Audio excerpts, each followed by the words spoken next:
when you can be in the present moment and be okay with whatever that moment is, because it isn't always feeling like beauty and nirvana. Sometimes it's challenging.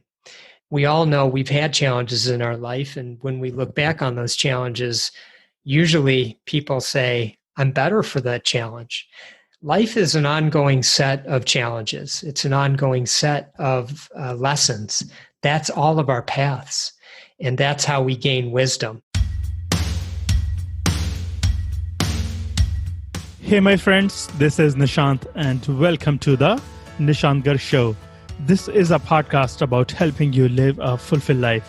The mission of this show is to spread mindfulness awareness, and my job on this show is to invite world-class experts to extract the practices, routines, and habits to help you live a fulfilled and abundant life.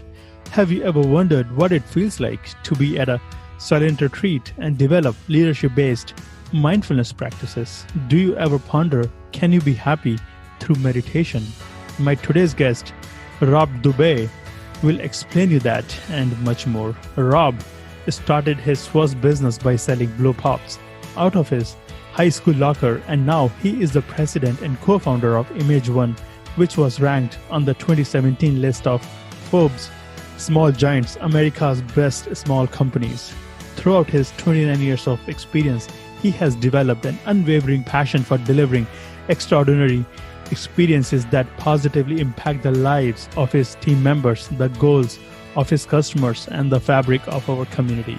He is also a meditator of 15 years, host of the podcast Leading with Genuine Care, author of Do Nothing, the most rewarding leadership challenge you will ever take, and organizer of the Do Nothing Leadership Retreat. Without further ado, please enjoy this wide-ranging conversation with Rob. Rob, welcome to the show. Thank you for having me, Nishant. I greatly appreciate it. It's such an honor to be with you. It is my complete pleasure, and I was thinking so much, where should I start from? Should I start from meditation, from your running, from your business that you started in your high school by selling blow pops? And I think I'm feeling that we should start from there. Can we start from your business that you started in high school by selling blow pops? So how did it happen? Absolutely. Absolutely. My best friend and I, Joel Perlman, we met in the 5th grade, and in the 9th grade, we started selling, as you said, blow pop lollipops out of our locker. We would buy them from Joel's uncle, who owned a drugstore, for 5 cents each, and we'd resell them for 25 cents. So it was a great product, great demand. The kids loved it at school. They'd be lined up and down the hallways. And of course, it had great margins. So you couldn't go wrong. We had a blast. So how that experience has led you to create new things in your life? Well, I think we, at this time, for both of us, but I'll speak for myself, we had an entrepreneurial bug that bit us. We loved it. We loved sourcing the product. We loved figuring out what to charge for it. We loved tracking down a customer and making them happy and making sure we had the product in stock and being able to deliver on it. And of course, getting paid is fun too. And so all throughout high school and college, we kept on with that. We had all sorts of different ventures that we were doing. And the two of us, right out of college, we started the business that we're still operating 29 years later together. So that was definitely an impactful learning experience for us when we were doing those blow pops. Do you remember any memorable failure from that business? From the blow pops? Yeah. Yes. Well, the principal, this is a true story. The principal came by one day and he asked us what we were doing exactly and why we were doing it. He thought it was for charity. And we told him no, that it was us just being enterprising. And he said, you can't keep doing it. I hate to tell you this. It broke his heart because he really felt for us. So in that regard, we had to stop. And that was disappointing because it was going so great. And we tried a couple things right after that. One was, back in my day, we had cassette tapes. And at my dad's office, they had a thing that would duplicate cassette tapes, so they would tape meetings and duplicate it and give it out to different people in the company to listen to it. And I borrowed that, and we would duplicate like albums for people. Well, it turns out that was illegal. So we didn't know that.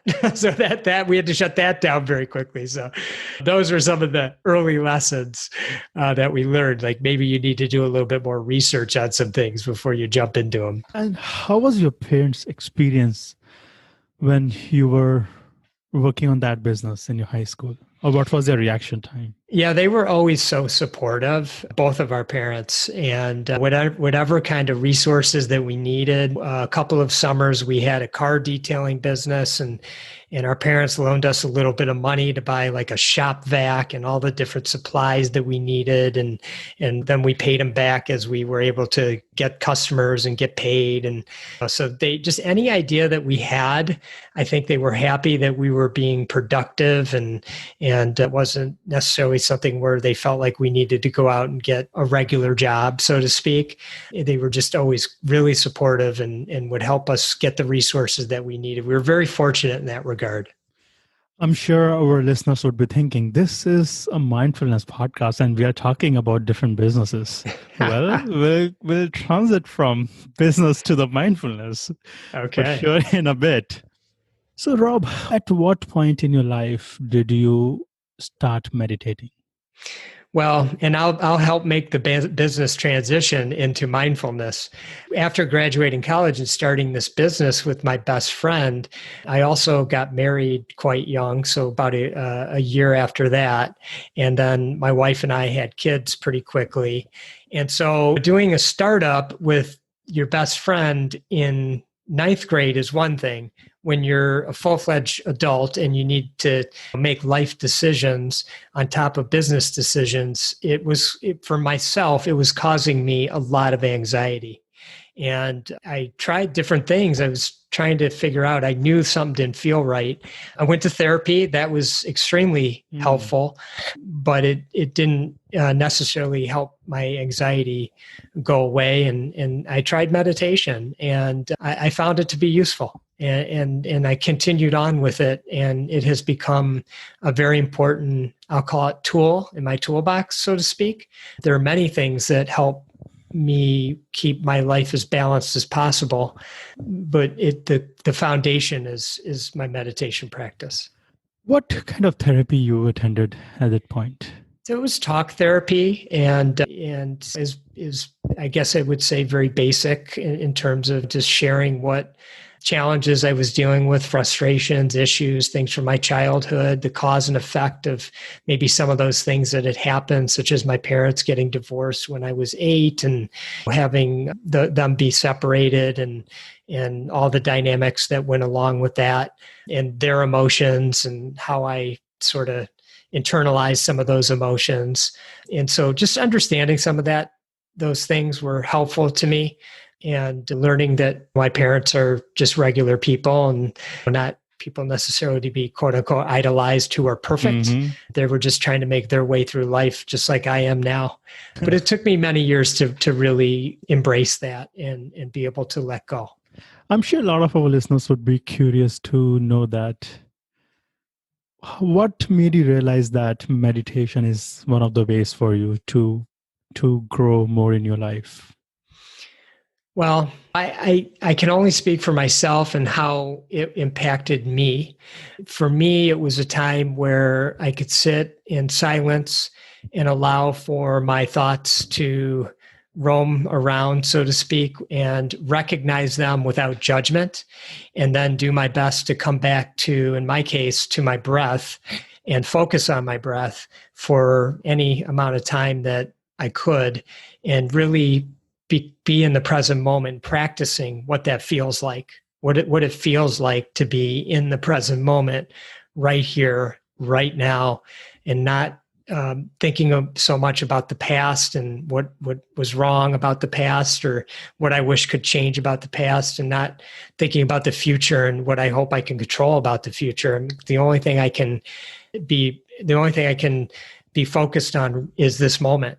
And that's what the meditation practice has helped me cultivate. It's called practice for a reason. It's something you have to do over and over again and stick with it for a period, a long period of time. It's a lifelong practice for me. So there are many forms of meditation. So I would love to know, back in your young days, you're still young. when what kind of meditation you started with?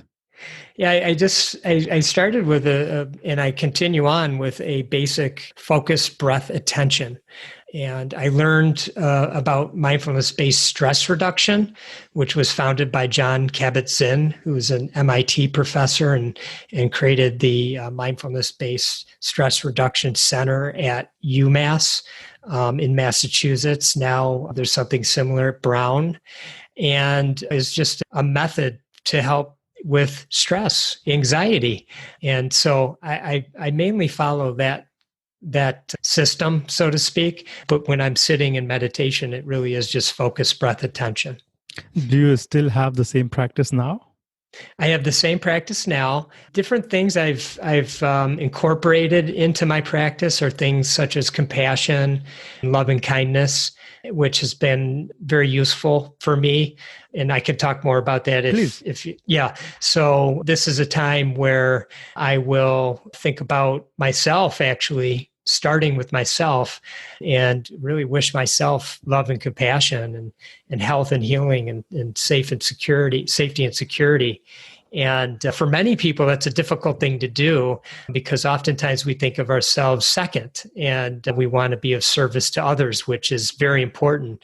But to use the analogy of putting your mask on nowadays, when you can go on an airplane, if the mask comes down, put it on yourself first, and then you can help others.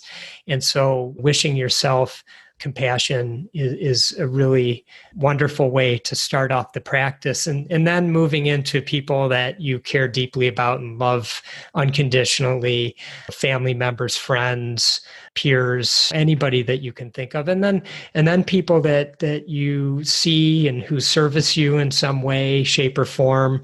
Could be the barista at the coffee shop, or somebody maybe provides services to you to in your life. Could be the garbage man or woman, and you see that person, you may not even know their name, but you think of them and you send them love and kindness. And then if you can get there, and for some it's very difficult, I have found it to be useful. And so you have to decide for yourself. But if you could think of somebody who causes you angst in your life or has caused you angst in your life, and just knowing that they're just like you, although their actions may have not supported the goodness in life per se, they are just like you, and we're all human beings, and we want to be happy. And they, on some level, do want that. Their actions may not be supporting it at this time or at a time of their life, but if you can find it within yourself to wish them love and kindness, it's a really special practice. And then moving out from there, kind of at the 40,000 foot level, you can kind of look down on this earth and kind of picture all the human beings, 7 billion of them, sort of making their way through life, and knowing that although some of their actions are quite miraculous and others are horrendous, they all are just like me. They do want to be happy on some level, and doing our best to wish this whole world love and kindness. And that's a practice that I have incorporated on a regular basis. Do you feel that happiness is connected with the meditation practice? It's a good question. I think I don't know one way or the other for other people if there's a connection to it. What I do know is for myself, I do believe that there are many aspects that come from my meditation practice, such as love and kindness, such as practicing being in the present moment, such as expressing gratitude and being more aware of the things that I have in my life versus the things that I don't, or that I'm striving for. And I think that when and for me, this is where this is something I think a lot about, is when I can recognize emptiness and recognize that I am nothing, yet I am everything. And there's a wonderful Buddhist symbol called an enso that represents that. And so oftentimes I'm a runner, and I'll go and I'll try to maybe look out into the world, look at the trees, into the grass, the sidewalks, the homes, the flowers, everything. And I just think to myself, I'm all of that. I'm all of that. That is so powerful. Ooh, during what time of the day do you meditate? So my routine is in the morning around 4:45. I get up and I meditate for 45 minutes. And then in the evening, before I go to bed, I meditate for 20 minutes. But I always like to share with people, for some, that's wonderful and that fits their schedule. And for others, that sounds overwhelming. And I always just like to share that I think everybody finds their space and their time.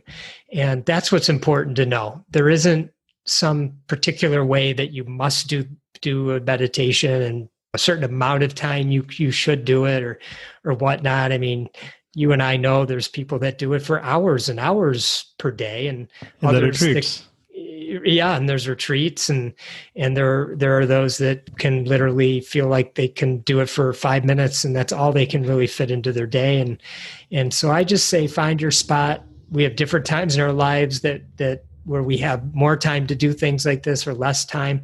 The important thing is you're practicing and not striving to do something right, to be perfect at anything.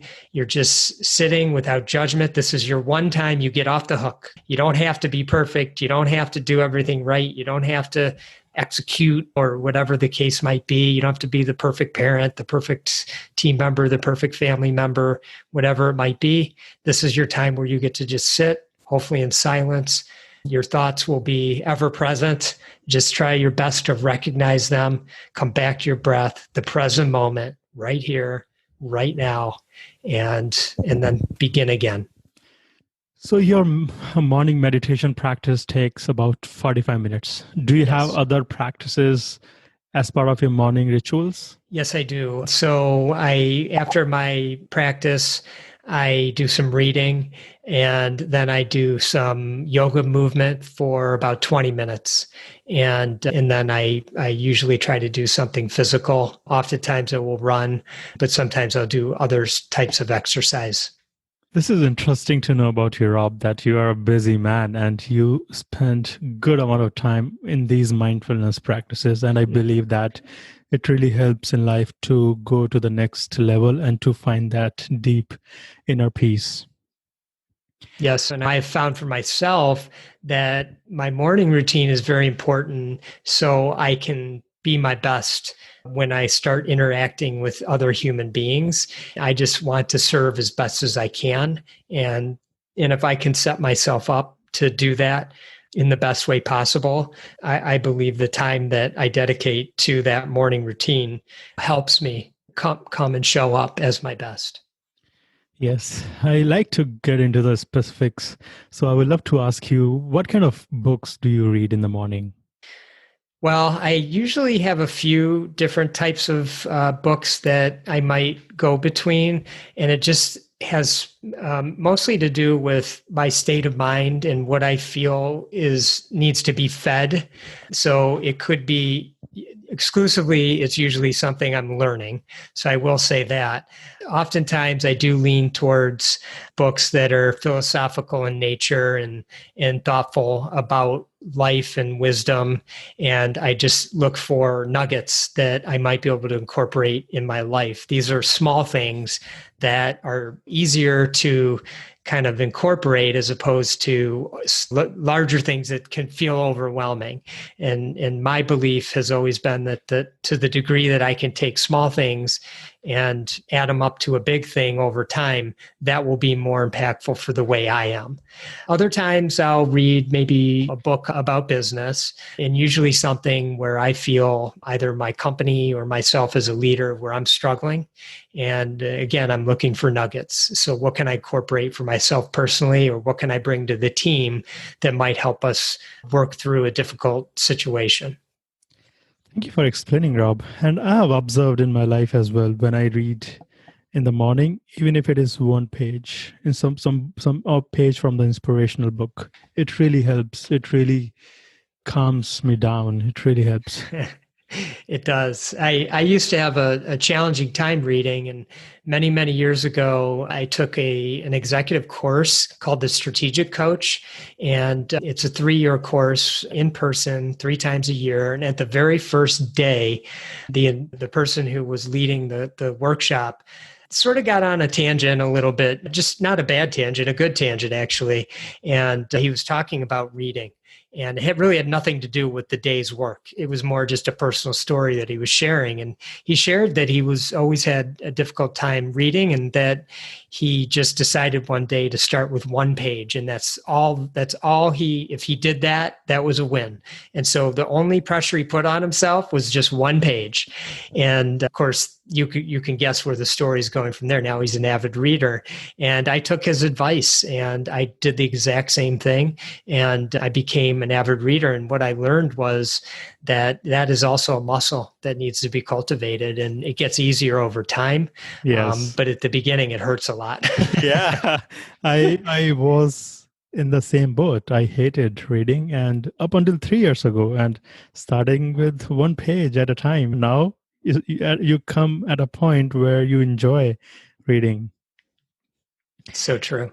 Could you suggest some of the books that have really inspired you? Because our listeners really love book recommendations. Oh, yeah.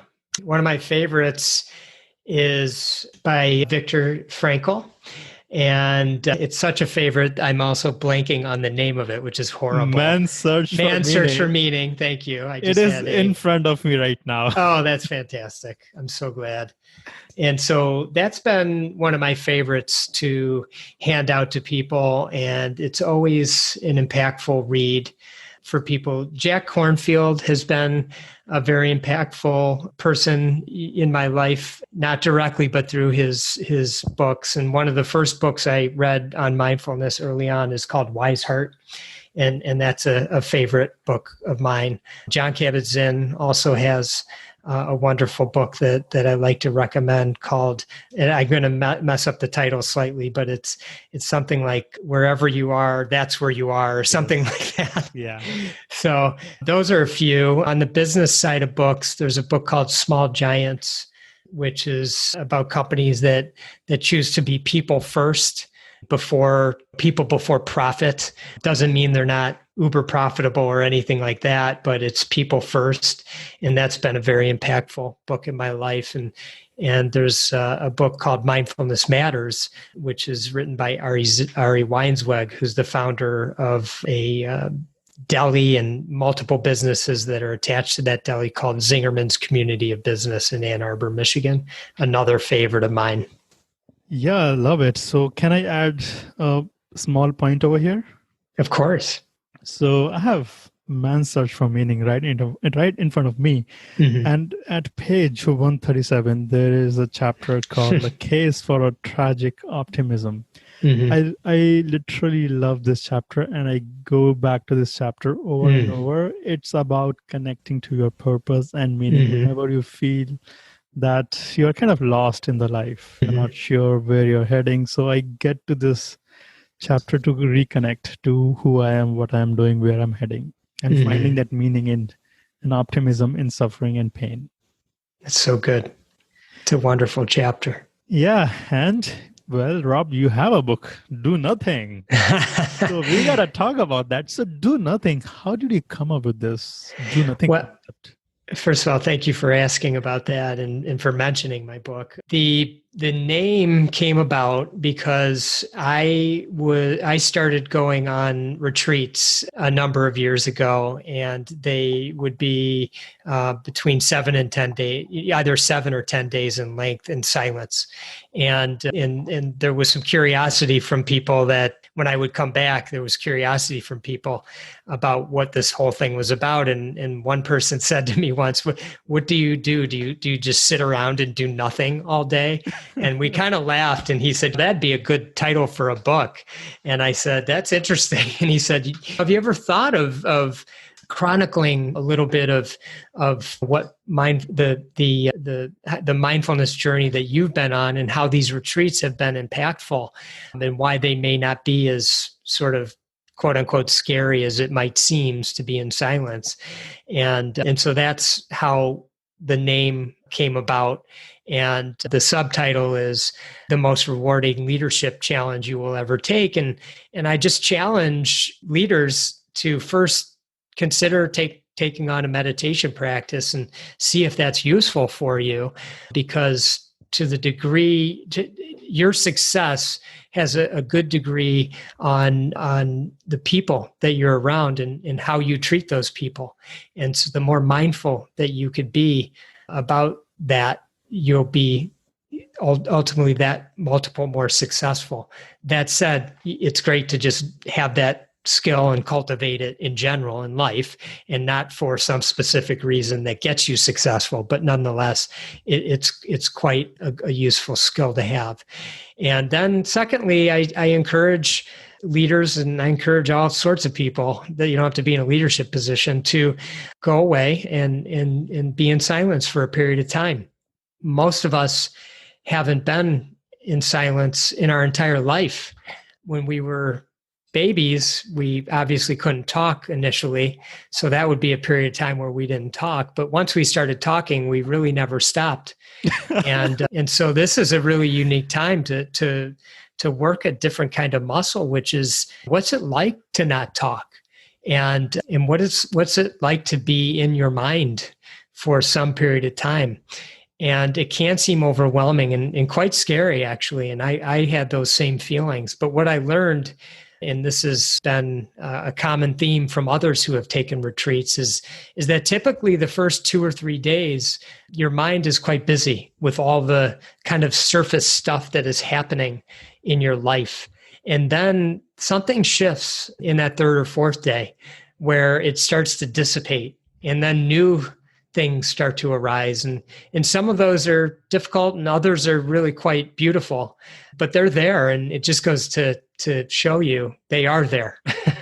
They've been stuffed down, and now you're letting them sort of make their way up and show themselves. And if you can be with those feelings and thoughts without judgment, it's quite valuable. And then there comes a point where you start to know what emptiness feels like, and it's actually quite a wonderful feeling. You're actually alive and at one with the universe, and it's a really, really beautiful feeling. And what's great about knowing what that feels like is that when your retreat comes to a conclusion and you start making your way back into ordinary life, you actually know the feeling, and you can draw on that feeling. And the more that you can draw on that feeling, it brings perspective to the dramas that oftentimes make up our daily lives. And it can mitigate those dramas because you have a different perspective on the world and on the universe and on life in general. Could you give us an instance when you went back to your life after a retreat and then you mitigated some of those dramas from your life? Yeah, one example I can share is a difficult negotiation that I was part of with a customer, and it was very stressful, and it was very long. It was over a year, and I was concerned about it, which was causing the stress. And there were many stories that were being played out in my mind none of which I could substantiate. So I really had no idea what the real story was. And to this day, I don't, and it doesn't really matter. And that was kind of the point, which was just bringing perspective to the whole situation and coming back to what mattered most, because all I could do was show up and do my best and not worry about what the backstory or the front story might be, and just do my best with the information that I had and show up and be in the moment. And it did serve us well, and we got through that, and it was a positive result. And I know that I felt that the retreat experience and my daily practice was very useful during that time. You have your own Do Nothing Leadership Mindfulness Retreat. And your retreat talks about and teaches leadership-based mindfulness practices. Could you speak on some of those practices, if that is okay? Of course, yeah. So we always start with just, and there's variance levels of people that come. Some have no regular practice whatsoever. Some actually never even really practiced, but they were curious enough or nudged enough to come. And others have a regular practice. And so, but we do start by just creating the foundation. Simple things like proper posture. A lot of people, when they're learning about meditation, they actually don't learn that it's quite useful to have proper posture, because when you're more comfortable in sitting upright, you're actually more aware, and you want to be aware during your meditation. You also want to be aware that you might be sleepy, and some people fall asleep easily because they're exhausted. We're exhausted with our lives. And but when you have proper posture, you're less likely to fall asleep. And so those are two, sort of setting the foundation, and then just the practice itself, going through the basics and answering questions. Can't seem to stop my thoughts. I don't know what to do. I must not be doing it right. And just reinforcing that you won't stop your thoughts. Okay. I mean, that's just not going to happen. And so that's not something you're striving for. You're not striving for anything. And just getting people kind of past some of those preconceived notions. The next thing we work on is different exercises that help us incorporate mindfulness in our everyday life. We do something called a body scan, and we teach that. And that's where we lay down on yoga mats and we just think about every part of our body. It takes almost an hour, and you go through and you're highly aware of each part of your body, starting from your feet, and then you move your way up. And these are things that we don't think about often. And why that's valuable is it brings some perspective. So, for example, some of us might have a nagging pain in our wrist, and all we can think about all day long is that nagging pain in our wrist. Did I break my wrist? Did I sprain my wrist? Should I go to the doctor? What should I do? Should I take aspirin? Should I not take aspirin? What should I do? But 99.5% of the rest of your body is perfectly healthy and feels great. Why are we focused on that one spot all day long and obsessing on it? And so it can bring us some perspective. And when you start to shift your perspective, that's a practice. It's like that in normal life. You get agitations and you obsess on those agitations as opposed to the non-agitations, which is 99.9% of your life. And so the body scan could be useful for teaching us that. We also do walking meditation, and this is where we walk very slow, focused on the ball of our foot and lifting our feet and our legs very slowly and laying them down and being at one with the earth, feeling the earth beneath us, and really just focusing on those sensations. And again, that's a practice of being in the present moment, because it's a hard thing to do. It's a hard thing to walk slow. It's a hard thing we walk in a circle oftentimes, and pace yourself with the other people's cadence and not getting frustrated by it because you want to go faster or feeling like you need to go faster. And so these are some of the practices. Another one that I really love and I always get positive feedback about is mindful eating. Oftentimes we have our meal, we sit down, we want to indulge, we go into it, or we're just busy and we're not even thinking. I mean, sometimes we have a meal and next thing it's gone and you're done and you don't even think about almost what you just ate and what you just fueled yourself with. So this is just a unique time where you can slow down and give gratitude to your food, where it came from, the sources, recognizing how many people it took to get this food to you and present it in the way that it's in front of you. I mean, it came from many, many miles, oftentimes on trucks, and was unloaded out of the truck into a facility. And then there were real human beings that created the meal and then had to cook the meal and then transfer it to a plate and deliver it to you, and all the different components that went into it, and then all the different parts of those, all the different food on your plate and all the different ways it got there, because it wasn't just one place. It was the fruit came from one place and the produce came from another. And if you're a meat eater, that came from a whole nother place. And it's really staggering when you think about it.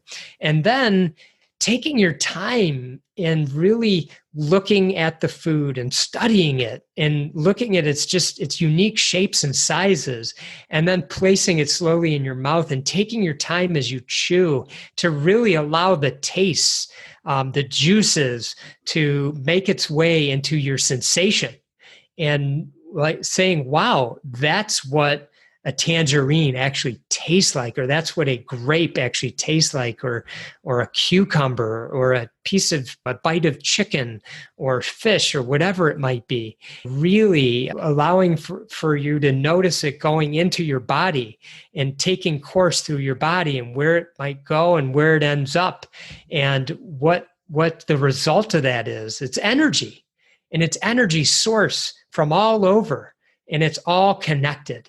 And then being able to say, like, what I just did just now, that was energy source that came from living things all over the world, and it's fueling me. It's a really beautiful thing when you sit and think about it. So those are some of the things that we teach at the retreat. Rob, and as I listen to this podcast, I'm thinking it might be an easy thing to do in a retreat, but how do we cultivate these practices in our day-to-day busy life? It's definitely something that most of us have a challenge with, because there are many things to focus on. And so my approach is always to just be easy on ourselves and do your best, and think about things that you can do in bite-sized pieces, nuggets. For example, in the morning when I do my yoga exercises, I stand on one end of the yoga mat and I do a mindful walk to the other end. I don't know, that's 6 feet or something. I don't know how long that is. So I don't have to do that for a half an hour to make it useful. I do my best to pay attention to my food sources and think about them and express gratitude in my mind. It doesn't actually take that long. Actually, it's harder for me to just remember to do it. Oftentimes I'm sitting down with my family or my friends and we're talking and the food comes. So it's just that brief pause. It doesn't have to be like at a retreat where you're quiet and everybody in the room is in silence and they're sort of in concert doing the same thing. But you can cultivate those skills just a little bit at a time. And that's what I would encourage everybody to think about, is it doesn't have to be, everything that you do doesn't have to be a major practice. Every little thing is the major practice. So just do as many little things that you can do that work for you. And it's not a sprint, it's a marathon. That's right. Small. It's not a 3-month project. That's right. So good. And Rob, I found that so many articles of yours where joy and happiness was there. So I would love to ask you, how do you find joy in your life? That too. What do you do? Yeah, that too is a practice.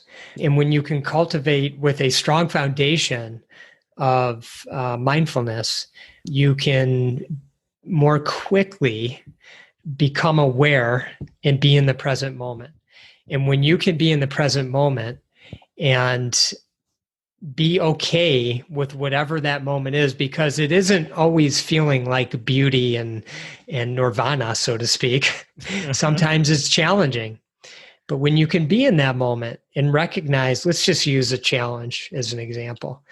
You can recognize that there can be joy in that, because we all know we've had challenges in our life. And when we look back on those challenges, usually people say, I'm better for that challenge.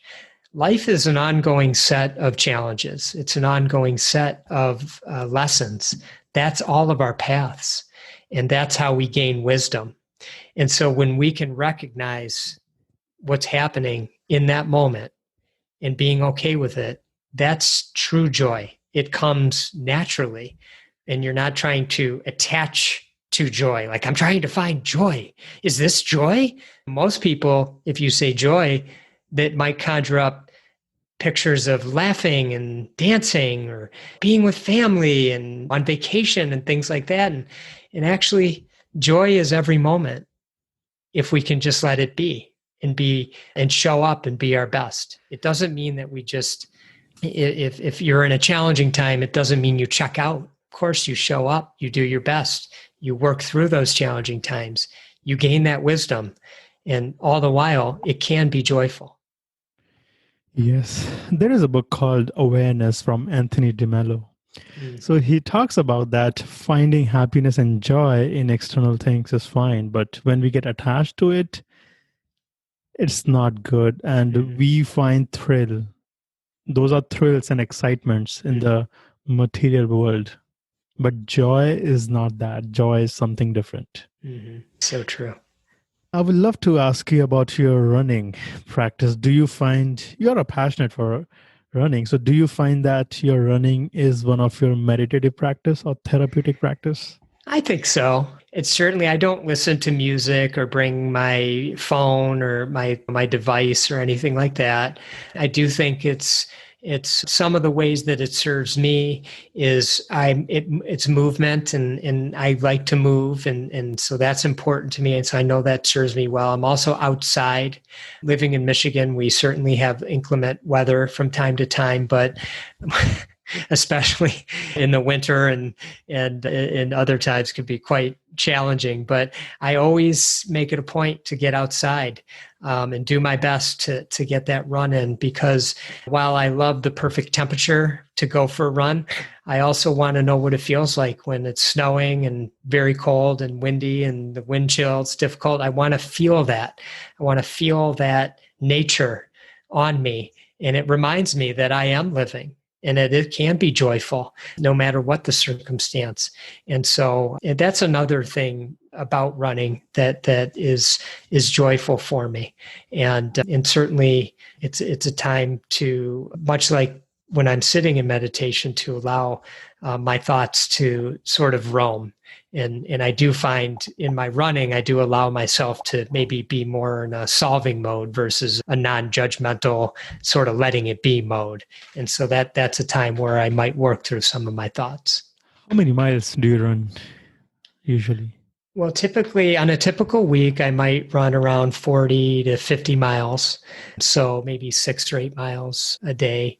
Try to maybe take a day off here and there just to rest my body as I age. I'm now 51. For many years, I ran marathons. I ran a good number of marathons and I enjoyed that. Time wasn't always my main concern, but I was fortunate enough to gain entry into a number of Boston marathons. And I'd like to share a story with you if it's Please. okay. And this is a time where I felt my mindfulness practice was quite useful. I did run in the marathon where there was the bombing.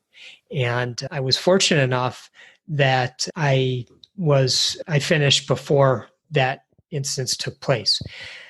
I will say that on that particular morning and during the run, I had a feeling that was going on, and I'm not really sure I can articulate it. I haven't really been able to articulate it quite well, but I just had a feeling, and I felt I wanted to finish quickly. I felt an urgency to get to the finish line.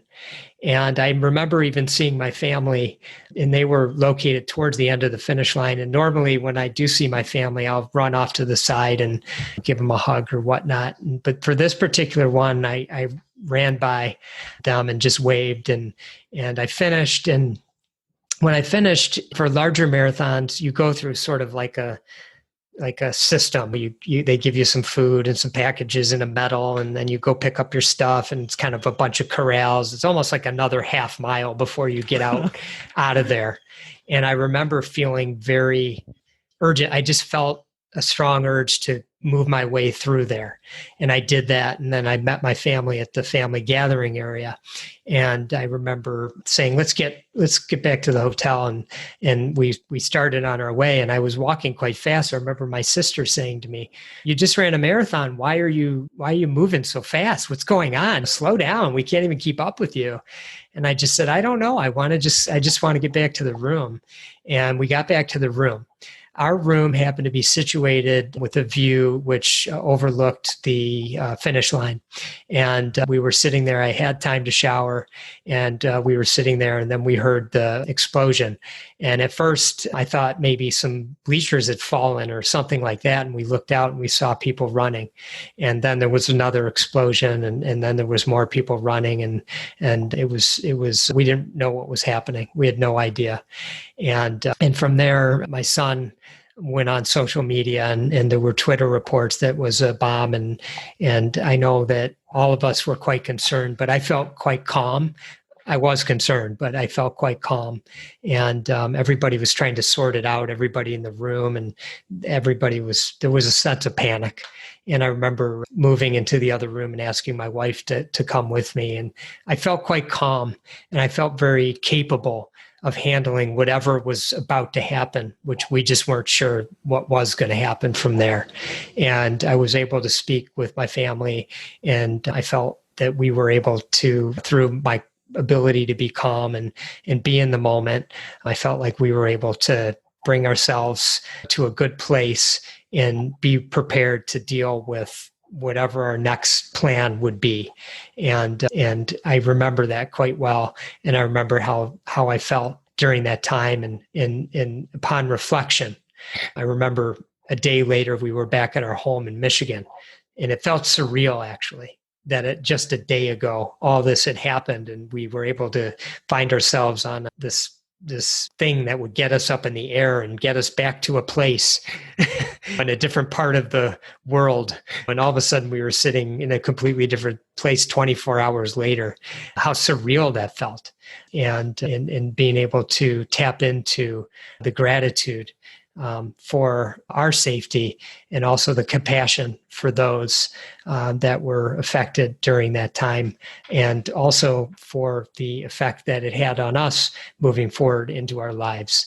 Because I know that each and every one of us have heard loud noises at different times, and maybe even being in hotel rooms in big cities, and that jolt kind of comes back, and that reminder of what happened on that day, and just that experience that we had in life, which helped us gain wisdom to help us appreciate things in a whole different way.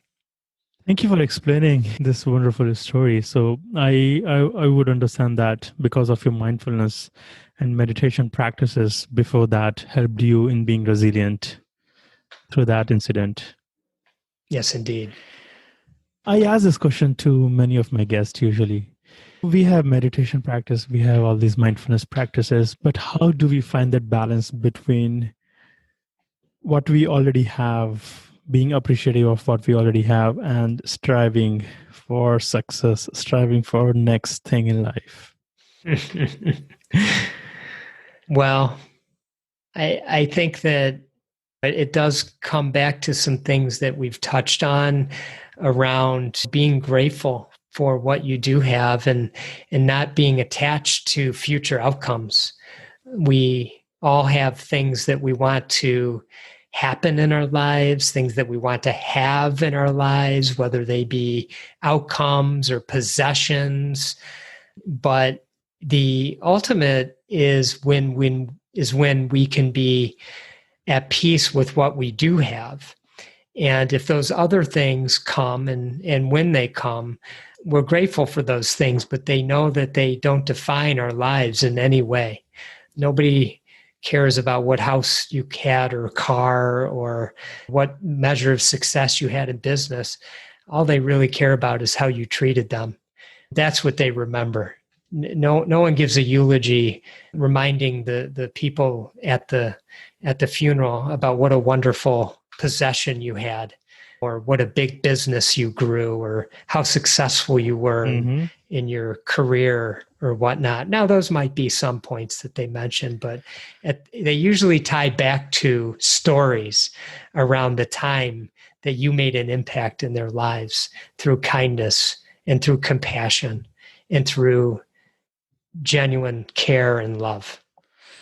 I love how you explain. And it's a practice to find that sweet spot between what we have and moving forward. And I usually remind myself about from this question, what would it matter at the end of my life? What would it matter?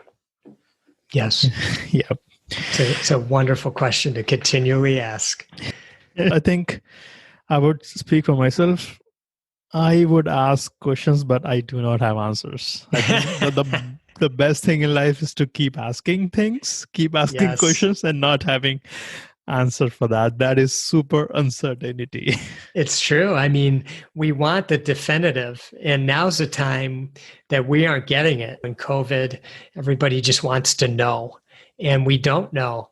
And as tragic as this all is, and so sad for so many people, it is such a lesson for each and every one of us on how really beautiful life is and how it can change in an instant and how things that used to matter don't matter in the same way and why that is.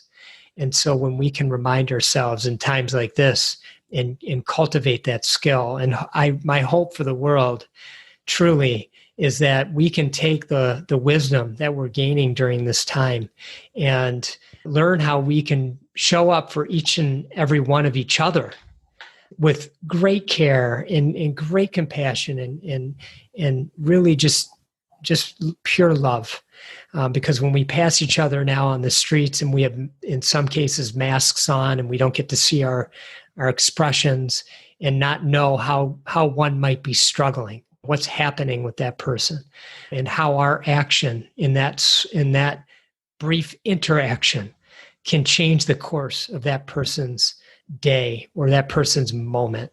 And we can do that now, and we can bring that with us as we move forward in this world to really cultivate a world full of love and genuine care. And as the Dalai Lama likes to say, his religion is kindness.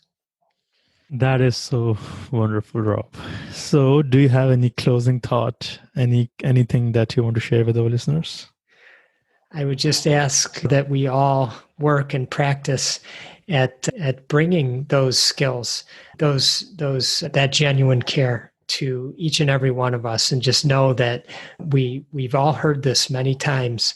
We don't know what struggles people are having, and so their actions may not serve us, but that's okay. That's not what they're there for. We're there to serve them, and so let's show up and serve each other and start to cultivate and develop true, genuine care and love for each other, and watch our world start to shift in a way that is one that can bring joy to each and every one of us. Love it. And my last question to you, Rob, is where can our listeners find you online? Well, thank you for asking that. And the best place is donothingbook.com. And there's all the links on social there, and you can engage with me, please. I love to hear from people like yourself, and you were one that did reach out to me, and I greatly appreciate it, and you can attest to the fact that I do respond. So I would add one more thing. So guys, just type in Rob Mindfulness in Google search. You will find him everywhere. You're fantastic. Great, Rob. Thank you so much. I greatly appreciate your time and everything that you're doing in this world to bring joy and genuine care and to bring the different philosophies from many people. Your podcast is really an enhancement to our world. So thank you for taking time to do it. Thank you so much again. Thank you for listening to this podcast episode today. If you did enjoy this, please subscribe to this podcast on Apple Podcast, or you can visit https://nishantgarg.me, NISHANTGARG.me. You can also share this episode with your loved ones to help them live a fulfilled life. You are not alone in this journey. We all struggle in life. There is no shame in talking about it. I go through my highs and lows. I get depressed, and these practices help me in living a resilient life. You can also do this. You got this. Don't judge yourself. You are doing the best you can. And thank you so much again.